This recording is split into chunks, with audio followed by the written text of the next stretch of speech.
po natin sa nakaraang video na si Esau ay hindi niya nakamtan ang biyaya ng Diyos. Ano ang kaugnayan nito tungkol kay Jacob na siyang ating tatalakayin sa ngayon? Sapagkat alam natin na sila po ay kambal at may pagkukumpara sa kanilang buhay ay malamang si Jacob ay masasabi nating nakamtan niya ang biyaya ng Diyos. At yan po ang aking ipapakita sa inyo base nga po sa pagkukumpara sa kanila sa mga ilang bahagi ng Biblia.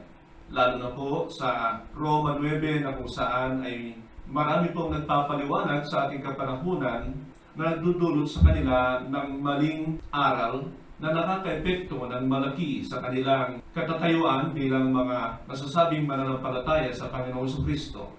At yan po ay aking ipapaliwanag sa inyo.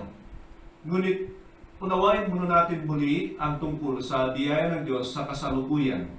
Ipinaliwanag ko rin sa nakaraan na kung saan ang biyaya ng Diyos sa lumang tipan ay mayroon po, subalit hindi ito katulad ng biyaya sa atin sa bagong tipan ng Diyos.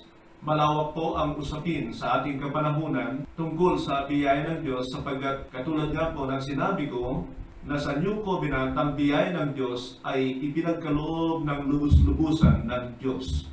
Samantalang sa lumang tipan, ito po ay tila iisang aspeto lamang o mga ilan-ilan lamang. Kapag naunawaan po natin ang bagay na ito, ay makikita natin na totoo ang sabi ng Juan 1:16 na talagang itinodo ng Diyos ang pagkakaloob sa mga mananampalataya sa biyaya niya. So kung hindi po nakamtan ni Esau ang biyaya ng Diyos, anong biyaya ito? Sapagkat katulad po ng ating napag-usapan sa nakaraan ay sinabi doon na Esau missed the grace of God. Mamaya po ay papakita ko ito sa inyo sa Roma 9 na doon ay nililinaw na ang nakaligtaang biyaya ni Esau ay ang habag ng Diyos, the mercy of God na siyang pinakapundasyon ng lahat ng kanyang biyaya. Sinabi ko po ang lahat sapagkat sabi po ng 1 Pedro 4:10 that there are various forms of grace. Ganon din po sa Roma 5:17 na talagang maraming klase ng biyaya ng Diyos para sa atin sa bagong tipan. Ang biyaya ng Diyos na nakaligtaan ni Esau ay yung habag ng Diyos, the mercy of God, na siya namang nakamtan nitong si Jacob. Nabanggit ko na ito ang pundasyon ng lahat ng biyaya. Ito rin ang pundasyon ng relasyon sa Diyos. Ito yung uri ng biyaya na kung saan ay kinakahabagan tayo ng Diyos, tinatanggap niya tayo at pinapatawad sa ating mga kasalanan. And that is the justification. Na siya yung uri ng biyaya na nandoon sa Efeso 2:8 at 9. That is the mercy of God. Marami po ito sa Biblia. Nga lamang po ay binabanggit po ito sa iba-ibang forma rin, subalit iisa lang ang ibig sabihin, ito ang kapatawaran, ang biyaya ng Diyos na nagbibigay daan sa ating kapanahunan upang tanggapin tayo ng Diyos. At ganoon din naman yun sa lumang tipan. Ulitin ko po ang aking sinabi na kapag ang isang tao ay nakaligtaan niya ang biyaya ng habag ng Diyos, na siya rin yung panahon na tinatanggap tayo ng Diyos, doon nagpapasimula ang ating relasyon sa Kanya. Ay hindi na po mararanasan ng ibang mananampalataya ang mga iba pang biyaya ng Diyos. Sa New Covenant, kapag nakamtan natin ang biyaya ng Diyos na ito, ang iba pang uri ng biyaya ng Diyos ay buong-buo na ipagkakalob sa atin ng Diyos ang mga biyayang ito. The other forms of grace, the many forms of grace that the Bible mentioned. Nililinaw ko lang po ang bagay nito sapagkat ito ang pundasyon ng ating pag-aaral tungkol sa biyaya na nakamtan ni Jacob. Bakit nga ba hindi nakamtan ni Esau ang biyaya ng Diyos? At kung ipapaalala ko sa inyo ay sapagkat hindi po makatotohanan ang kanyang mga pagsisisi na ginawa. Hindi ito katanggap-tanggap sa Diyos, kaya hindi niya nakamtan ang biyaya. Ano man ang kasalanan ni Esau ay kapag pinagsisihan niya ito ng totohanan, ako ay naniniwala na katulad kay Jacob o kaya sa atin ay makakamtan din natin ang biyaya ng Diyos. O nakamtan din sana niya ang biyaya ng Diyos. Subalit hindi po siya nakitaan ng totohanang pagsisisi kaya hindi pinagkaloob ng Diyos sa kanya ang kanyang habag. Malinaw ko pong maipakita ito sa inyo sa nakaraang video. Labis po akong natutuwa sa mga ipinapakita ng Diyos sa atin dito sa pag-aaral natin sa aklat ng Genesis. Sapagkat alam po ninyo, dito po sa Genesis ay dito natin makikita ang mga orihinal na plano ng Diyos, disenyo ng Diyos. At gayon din pala sa mga pakikitungo ng Diyos, kung ito ba ay katanggap-tanggap o hindi katanggap-tanggap sa kanyang harapan. May 3 pong bagay na binanggit ang Hebreo 12:15 hanggang 17 na dahilan kung bakit hindi po nakamtan ni Esau ang biyaya ng Diyos. Ito po yung kanyang pagiging bitter, ito po yung kanyang pagiging immoral, at ito rin po ang kanyang pagiging godless, sabi ng Biblia, dahil sa hindi niya pagpapahalaga sa karapatan ng pagiging panganay. Pero sa kabuuan ng 3 ito, isa lamang po ang sana'y mahalaga para sa Diyos upang ipagkaloob kay Esau ang biyaya ng Diyos. Hindi po siya totohanang nagsisi sa kanyang mga ginawa.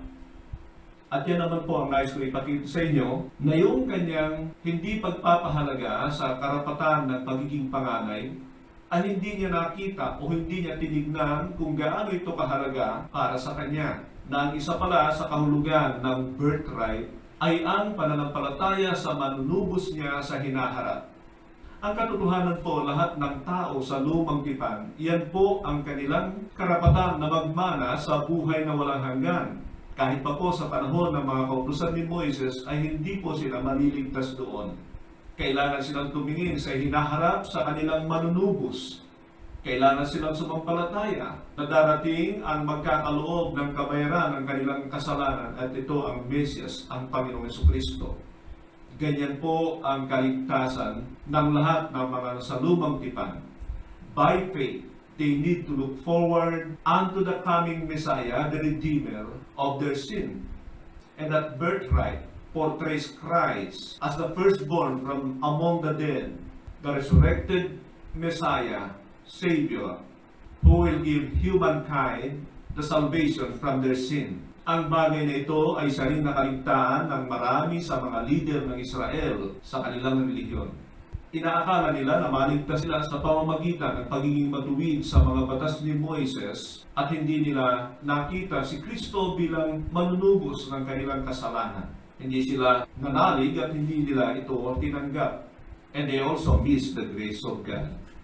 Sa ngayon po ay puntahan natin ang aklat ng Roma Kabanata 9 upang tingnan natin ang buhay ni Jacob tungkol sa bagay na ito. Titignan po natin kung anong mensahe na ibibigay sa atin ng Diyos sa pamamagitan ng buhay ni Jacob.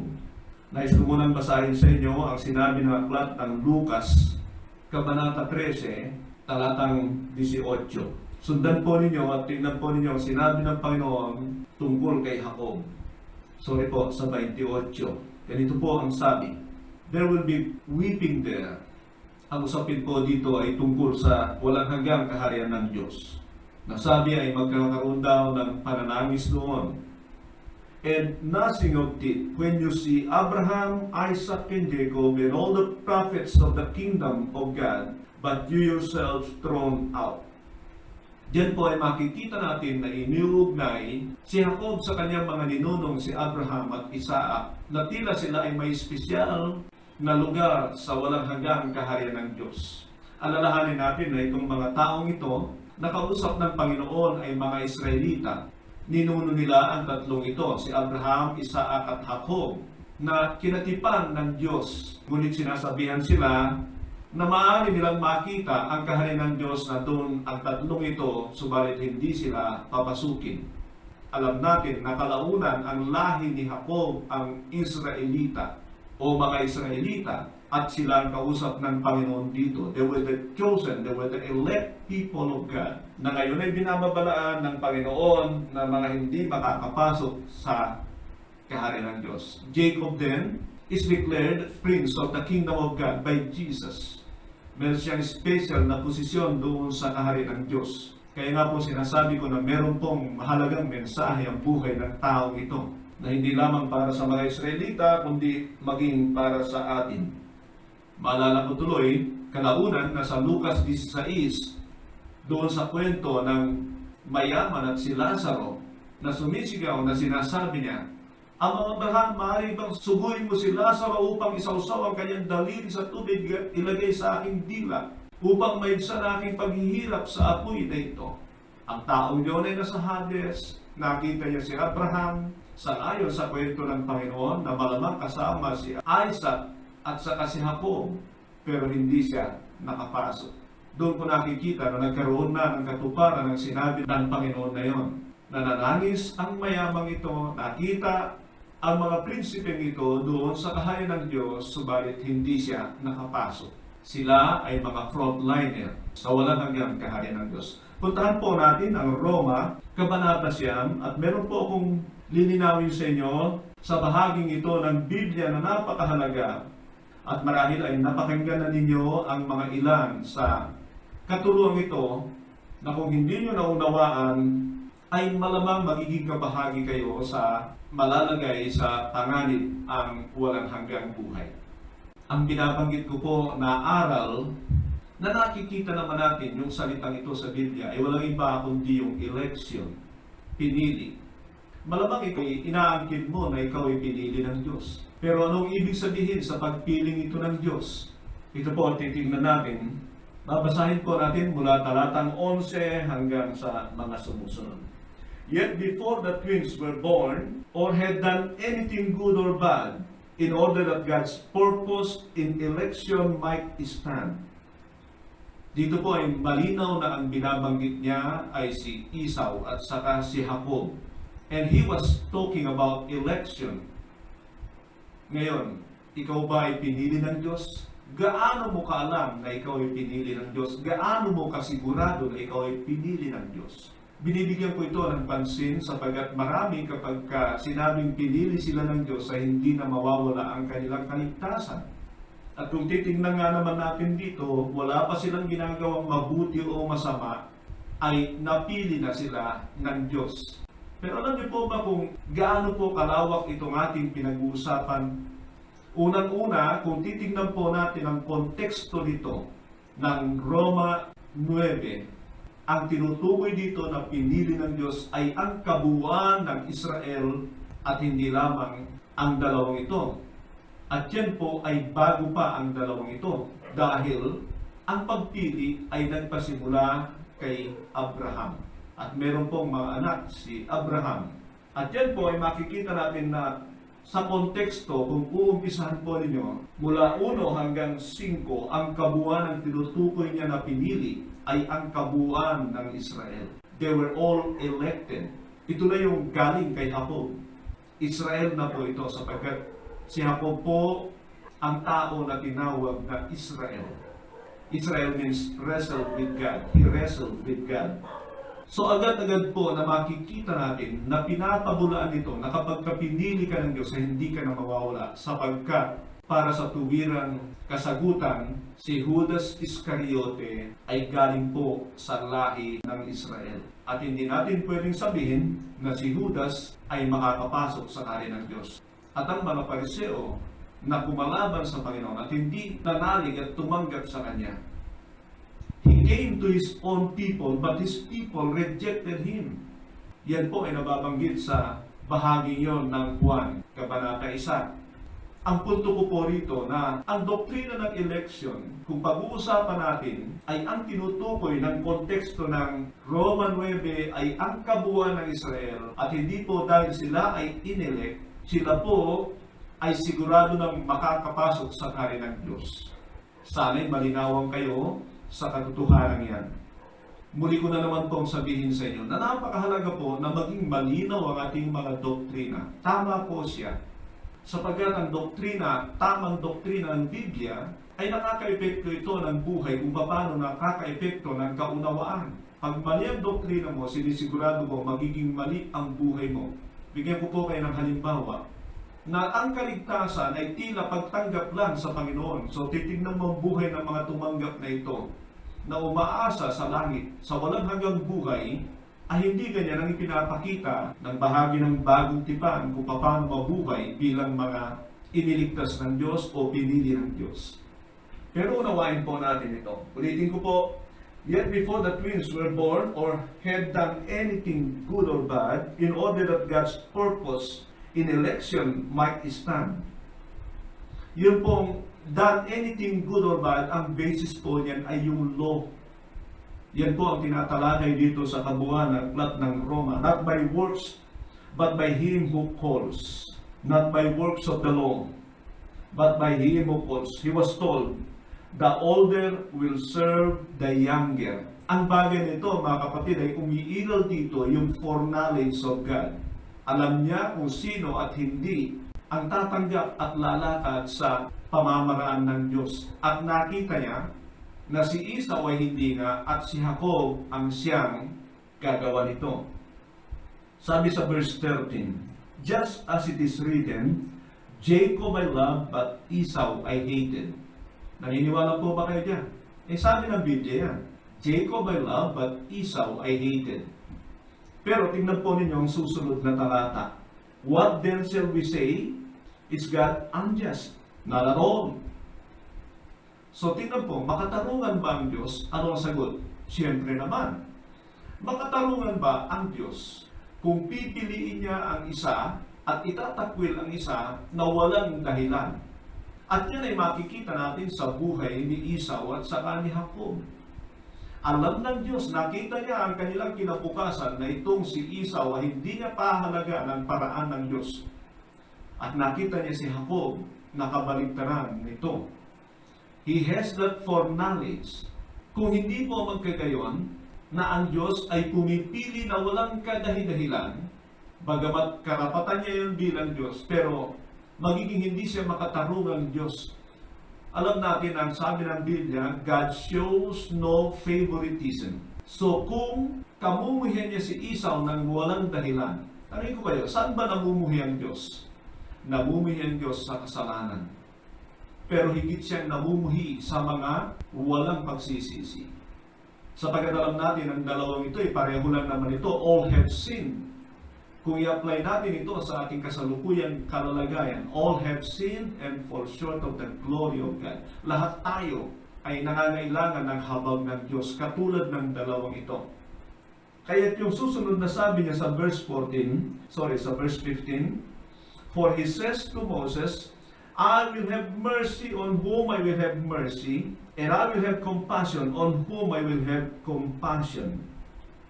Ngayon, bagamat ito ay sa panahon na ni Moises ay makikita natin, i-apply natin kay Jacob at dito nga po kay Esau. Sino ang nangangailangan ng habag sa dalawa? Si Esau o si Jacob? Pareho po. Pareho silang nangangailangan. Pero, katulad ng sabi ko, itong si Esau hindi makatotohanan ang kanyang pagsisisi. Kaya hindi niya nakamta ang habag ng Diyos. Samantalang itong si Jacob, kung titignan natin ang kanyang buhay, marunong po siyang manangis ng magdamag sa Diyos. Marunong po siyang maghanap sa Diyos. Marunong siyang magpahalaga sa pamamaraan ng Diyos katulad ng pagkapanganay. Sino ang kahahabagan ng Diyos? Pareho silang makasalanan. Ngunit siyempre, ang kahahabagan ng Diyos ay yung totohanan sa kanilang puso, ang pagsisisi at pananampalataya. Ganyan din naman tayo. Kung i-apply po natin ang election sa practical na buhay, halimbawa katulad ng mga ginagawa natin sa ating kapanahunan, nandito po ang preacher at pagkatapos ay nag-altar call. May dalawang tao halimbawa na pumunta sa harapan during the altar call. Sino po ang nangangailangan ng habag sa dalawang ito? Pareho. Pareho pong nangangailangan ng habag ng Diyos ang lahat ng tao. Pero sino ang kahahabagan ng Diyos sa dalawang ito? Pinapakita ko lang po sa inyo. Siyempre, magkaiba po yung kanilang nasa puso. Pareho silang pumunta sa harapan. Pero isang bagay na nakikita ng Diyos dito, ang laman ng puso ng isa malamang ay hindi makatotohanan at ang isa ay makatotohanan. Binibigyan ko lang po ng pagkakaiba upang maunawaan natin kung paano po na-i-apply ang habag ng Diyos sa tao. So, na-i-apply po ang habag ng Diyos doon sa mga totoong nagsisisi. Then, ang kasunod ay sabi niya, it does not therefore depend on man's desire or effort. Ano ang ibig sabihin nito? Sino ba ang ayaw sa kaligtasan? Alam niyo, umaayaw lang po ang mga tao sa kaligtasan kapag hindi sila naniniwala sa Diyos. Pero marami pong naniniwala sa Diyos na gusto sa buhay na walang hanggan, pero hindi lahat ay makakamtan yan. Malinaw po yan sa Mateo 7:21 hanggang 23. Na yung mga iba doon, Katulad ng sabi ng Panginoon, many will say to me on that day, Lord, Lord, have we not prophesied in your name? And in your name we drive out demons and we did many miracles. Ang mga taong ito ay nag-desire ng kaligtasan, nag-desire ng buhay na walang hanggan. Pero sino ang pinagkalooban ng Diyos?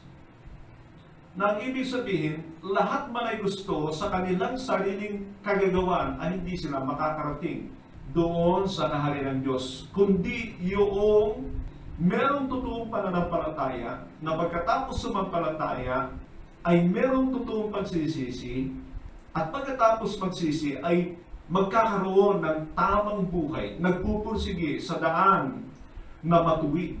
Sabagat sabi ng verse 23 sa Matthew 7, and I will say them plainly, away from me, you evildoers.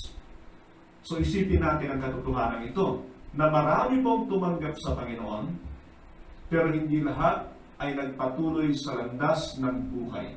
Yung iba ay kahit nagpahayag ng pananampalataya, nagpupunta sa iglesia, maraming ginagawang relihiyosong bagay, subalit sila po ay nagpapatuloy sa kasamaan.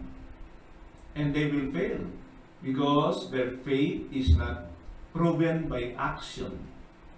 Sabi po rito sa verse 17, for the scripture says to Pharaoh, I raise you up for this very purpose, that I might display my power in you, and that my name might be proclaimed in all the earth. And then sabi niya sa 18, therefore God has mercy on whom He wants to have mercy, and He hardens whom He wants to harden. Naku, isinama pa si Paraon. So, ang naging kinalabasan sa doktrin ng marami ay talagang ginawa ng Diyos na patigasin ang puso ni Paraon upang maipakita niya ang kanyang kalulatian. Totoo naman po yun kung babasahin natin dito. Kung hindi mo alam kung ano ang nangyari sa Exodus at kung ano ang naganap doon, ano ang Paraon na ito, bago patigasin ng Diyos ang kanyang puso, ilalabas na sinadya ng Diyos na patigasin ang kanyang puso. Pero kung babasahin mo sa Exodo 3:19, bago pa sabihin ng Panginoon kay Moises, Moises, I will harden his heart. Ilang beses po sinabi ng Panginoon yan. Sapagkat si Paraon po, every time na makakita ng relief, ay muli na naman niyang kalabanin ng Diyos. Hindi na nanalig sa Diyos. Nagmamataas siya. Paano tatanggap ng habag yun? Pero ang punto ko po, bago sabihin ng Diyos kay Moises, I will harden his heart, I will harden his heart, bago pa pumunta si Moises sa Ehipto, ay sinabi na ng Diyos kay Moises ang ganito, but I know that the king of Egypt will not let you go unless a mighty hand compels him. Ano ngayon ang ibig sabihin nito? Sapagat karamihan sa sinabi ng Diyos na I will harden his heart ay pagkatapos nung si Moises ay nandoon na sa Egypt. Sa panahong ito ay papunta pa lamang siya. At alam ni Moises kung gaano katigas ang puso nitong Paraon na ito, kaya ayaw niyang pumunta doon. At sinabi nga po ng Diyos sa kanya, ano po ang punto? Na si Paraon ay talaga nang matigas ang puso bago pa paulit-ulit na sinabi ng Diyos, I will harden his heart, I will harden his heart. Pero kung patitigasin ng Diyos ang puso ni Paraon na walang kadahidahilan, at palalambutin niya ang puso ng iba na walang kadahidahilan, kayang gawin ng Diyos yun. Pero He will become an unjust God. So ito po ay napakahalagang bagay para sa pang-unawa sa ating pinag-uusapan tungkol kay Jacob, na si Jacob ay nakitaan ng Diyos ng kababaang loob dahil naniniwala siya na kailangan niya ng pagpapala na galing sa Diyos, at yun ay yung paniwalaan niya ang pagpapala o biyaya ng pagiging panganay. Kung titingnan po natin, tumarabaho si Jacob para makuha niya ang pagiging panganay, pero lahat ng kanyang paraan sa kanyang sarili ay mali. Pero dahil nakita ng Diyos ang kanyang paniniwala sa panukala ng Diyos sa bagay nito, ay doon po siya kinahabagan ng Diyos by faith. His actions are wrong. At minsan sa buhay natin ay ganyan tayo. We have a lot of misdeeds, and possibly, but because there is a right motives in our hearts, ay doon po tayo kinakahabagan. Mahalaga pong maunawaan natin yan, na yung motibo ay napakahalaga para sa Diyos. Hindi ba ito ang failure ng mga Pariseo, na kung saan sinabi pa nga ng Panginoon sa Mateo 23, sundin ninyo sila, mga Pariseo, pero huwag ninyong gayahin ang kanilang mga ginagawa. Pagkatapos ay sinaysay ng Panginoon ang kanilang mga maling motibo sa kanilang mga ginagawa. Tama ang kanilang ginagawa, subalit mali ang kanilang motibo. Hindi ko sinasabi na katanggap-tanggap sa Diyos ito, but because of ignorance, God can forgive us. Not unless we are aware of the things na ginagawa natin and then sasadyain natin na hindi natin makamtan ang habag ng Diyos. Pero kung ignorante ka, katulad nitong si Jacob, but have the faith that there is a blessing in that birthright, he has wrong actions but right motives. Kabaliktaran ng mga Pariseo, they have right actions but wrong motives. And they were rejected by God while Jacob was accepted by God. Kaya naman po, sa buhay natin bilang mananampalataya ay napakahalaga para sa Diyos ang mga motibo natin. Palagay ko kahit yung Mateo 7:21-23, they have the right actions but they have the wrong motives. At sinabi ng Biblia that God will judge every motives. He will expose every motive in the end. Kaya nga po sa pagiging Kristiyano, kapag meron kang tamang ginagawa pero mali ang motibo mo, i-expect mo na ito ay karumaldumal sa Diyos.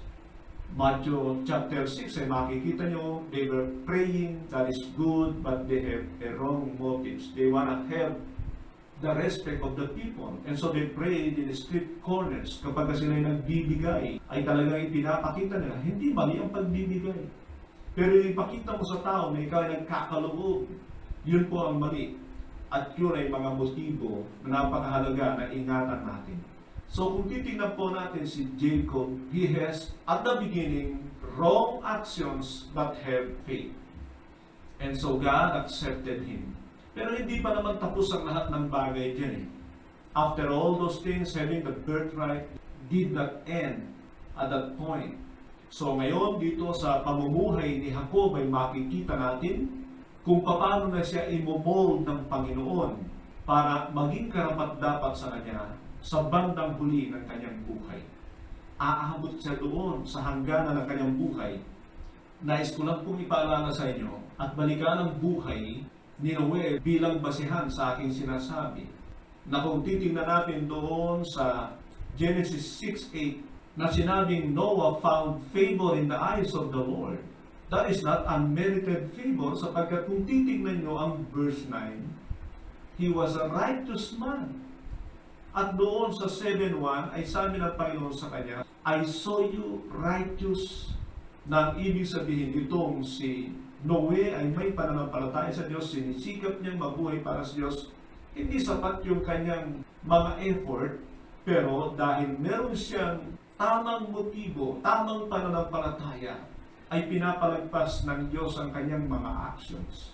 Yan ay para lang linawin sa inyo na meron pong halaga para sa Diyos ang laman ng ating mga puso at kaisipan sa ating mga ginagawa sa kanyang harapan.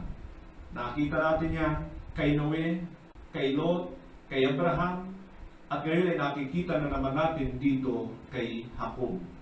So isipin natin that having faith and attaining the mercy of God is just the initial stage. Yan po ang pundasyon ng kanyang relasyon sa Diyos. Mahaba pang lalakbayin ni Jacob. Bakit ko sinasabi ito, mga kapatid? Sapagkat niya sa buhay natin bilang mananampalataya. God accepted us by faith. But how will you live as a believer is very important. Sa tingin niyo, anong gagawin ng Diyos dito kay Jacob pagkatapos na siya'y nakitaan ng pananampalataya at binigyan ng habag? Ang susunod na ginawa ng Diyos sa kanya ay puro pagpapala. Hindi po. He needs to go through sufferings to mold Jacob unto a very humble state. And the more humble we are before the Lord, we receive His grace. God give grace to the humble. Sabi nga ng Panginoon at ng aklat ng Santiago, ng Pedro, God give grace to the humble. Sasabihin ko po sa inyo kung paano kailangan ni Jacob ang mga sufferings para mahubog siya sa nais ng Diyos. Ang unang-una diyan ay yung banta ni Esau. Na alam naman natin na takot talaga si Jacob kay Esau. Because Esau was a strong man. Jacob is possibly weak. Huwag po natin sabihin malakas si Jacob dahil doon sa pakipagbuno niya sa anghel. Pinakita ko sa inyo sa Hosea 12:3-4 na hindi po sa lakas niya nagapi yung anghel. Nagapi niya yung anghel sa pamagitan ng kanyang pananangis. Dinaan niya sa kapakumbabaan. So inaalis ng Diyos kay Jacob yung self-reliance. Yun yung meron si Esau. Masakit po yung mawalay sa kanyang pamilya si Jacob. Sa panahong yan ay wala na siyang matatakbuhan. Wala na siyang mahihingian ng tulong o tumutulong sa kanya tulad ni Rebecca. And during the time of that depression, the merciful God showed Himself to Jacob in a dream sa Bethel. Alalay po yun? Nabuhay po si Jacob sa disyerto na kung saan may mababangis na hayop, may mga banta, marahil na mga tao sa lugar na yan. At nung siya ay makarating sa lugar na kamag-anak na si Laban, pansinin ninyo na nung magkita sila ni Rachel at malaman na ito'y kanyang kamag-anak, si Jacob ay nanangis na naman doon. Na ano ang punto na si Jacob ay patuloy at patuloy na binabasag ng Diyos. Ilang beses din siyang ginaya ni Laban sa kanyang kabayaran, sa pangangalaga, sa kanyang mga hayop, sa kanyang mga tupat, mga kambing. Dinaya pa nga siya sa kanyang pagnanais na mapangasawa ang kanyang anak na si Rachel. Ang una niyang binigay ay si Leah, na kailangan na naman pagtrabahuhan ni Jacob ng 7 taon para mapangasawa niya si Rachel. Hindi po madaling bunuin ang 7 taon. Kung babasahin natin sa Biblia, tila napakadali at yun nga ang sabi dahil sa kanyang labis na pagmamahal at pagnanasa kay Rachel. Pero yung 7 taon ay mahabang panahon po yan. And that will cause much suffering sa buhay niya. But with all these things, these adverse things, God is molding Jacob. At kung alam ninyo kung ano ang sinasabi ng Roma 8:28-29 tungkol sa mga sufferings, adverse things na pinapahintulutan ng Diyos sa ating buhay is to mold us into Christ likeness. Malala ko yung 8:17 na sabi po rito, now if we are children, then we are heirs, heirs of God, co-heirs with Christ, if indeed we share in His sufferings in order that we may also share in His glory. Yan po ang ipinapakita ko sa buhay ni Jacob. How he later will share in the glory of Christ. That he went through many difficulty para maabot niya ang pagiging prinsipe sa kanin ng Diyos in the future. Sinasabi ko ito para makita natin, if we are indeed elect of God, ay hindi po yung initial lang, hindi po yung pasimula lang, kundi hanggang doon sa hantungan ng ating buhay. Bakit ko po pinapakita ito sa inyo? Sapagkat ito yung disenyo ng Diyos na ipinapakita niya maging sa lumang tipan. Disenyo niya para sa mga tinawag niya. Pagkatapos ng mga pandarayan ni Laban ay ang banta nung umalis na si Jacob sa kanyang poder. Kasama na rin ni Laban ang kanyang mga anak at ang kanyang mga sundalo na hinabol itong si Jacob. At diyan ay makita nyo kung paano na siya sinusubaybayan ng Diyos sapagkat ang Diyos ang kumausap kay Laban upang hindi niya gawa ng anumang masama itong si Jacob. Inaalagaan na ng Diyos ang taong ito dahil sa kanyang relasyon sa kanya. Tandaan din natin na ganito ang kalalagayan ng mga mananampalataya sa harapan ng Diyos. Sabihin ko lang ang mga ilang pagkapigatian na dinanas ni Jacob. Halimbawa ay ang pagtutunggali ni Leah sa kani Rachel na napasama na ang kanilang mga aliping babae na kung saan ay pinagbulan ng mga ilang anak ni Jacob. Madali ba ang merong kaguluhan sa pamilya? Hindi po. Pagkatapos ay kung maalala nyo na na-rape si Dina doon sa Shechem at ang isa pa ay ang pagpatay ng kanyang mga anak sa mga Shechemites. Kung maalala po ay si Simeon sa si Levi. Kalaunan nung sila ay nasa sa isang lugar na mapayapa na pagkatapos na dumaan sa banta ni Esau at inayos din ng Diyos, ay ang pagseselos naman ng kanyang mga ibang anak kay Joseph. At ang higit sa lahat ay ang pandaraya ng kanyang mga ibang anak na sinabing si Jose ay kinain ng mabangis na hayop na inakala ni Jacob na nawala na ang kanyang paboritong anak. Lahat ng ito ay nagdulot ng kapighatian kay Jacob. Pero ang layunin ng Diyos ay upang hubugin siya sa hantungan ng kanyang buhay upang maging mapagpakumbaba at walang ituturing na pag-asa kundi ang Diyos. Ang mga kapighatiang ito ay ginamit marahil ng diablo upang bigyan ang kapighatian bigat sa puso si Jacob, pero ginagamit ito ng Diyos para hubugin si Jacob sa buhay na karapat-dapat sa kanya. Sinasabi ko ito, mga kapatid, sapagkat inilalarawan ni Jacob ang buhay ng mga mananampalataya. We have received mercy, forgiveness for the foundation of our relationship with God, but that is just the beginning. At para trabahuhin ng Diyos ang ating mga buhay sa ngayon, we have to go through a lot of trials and sufferings. Yan ang buhay ni Jacob. Ang problema ng maraming Kristiyano is that they don't want sufferings, sapagkat inaakala nila na ito ay parusa ng Diyos sa kanilang mga buhay. That is the thinking of the old covenant way. Magbasa lang po ako ng ilan sa mga sinabi ng mga apostol sa aklat po ng Santiago, Kabanata 1, talatang 2. Ganito po sabi, "Consider it pure joy, my brothers, when you face trials of many kinds." Many kinds. Ayoko na pong bigyan ng paliwanag ang mga bagay na ito. Basahin ko na lang po sa inyo ang verse 3. "Because you know that the testing of your faith develops perseverance. Perseverance must finish its work so that you may be mature and complete, not lacking anything." Yun po ang layunin ng Diyos kung bakit niya pinapahintulutan ang mga pagsubok sa ating buhay. Sa unang Pedro 1:6, ganito po ang sabi, "In this you greatly rejoice, though now for a little while you may have to suffer grief in all kinds of trials." Grief in all kinds of trials. Are you grieving? Alam niyo, pinapakita ko po sa inyo, as genuine believers, you will go through many trials. You may grieve. You may go through many tribulations. As the Lord said, in this world you will have tribulations for the purpose of molding us into Christ's likeness. So ito po ang inilalarawan ng buhay ni Jacob sa atin. But at the end of his life, sa chapter 49, ay makikita natin yung reconciliation ng buong pamilya and the joy of blessing his children and the peace of heart in his death. Nawa ang mensaheng ito ng buhay ni Jacob ay makuha natin, sapagkat ako'y naniniwala na siyang halimbawa ng buhay ng mga mananampalataya sa bagong tipan ng Diyos. God had mercy on you, not because of your effort, not because of your goodness, not because of anything good you have done, but because of your faith. Yun ang pundasyon ng ating relasyon sa Diyos. Nagkaroon na tayo ng kaugnayan sa Kanya, pero yun ay pasimula pa lamang. At habang tayo nabubuhay dito, ay tatrabahuhin tayo ng Diyos for the sake to become worthy of His eternal kingdom. May the message of Jacob's life bless you. Gandang araw po, ang biyaya ng Diyos ay sumasayo. God bless you.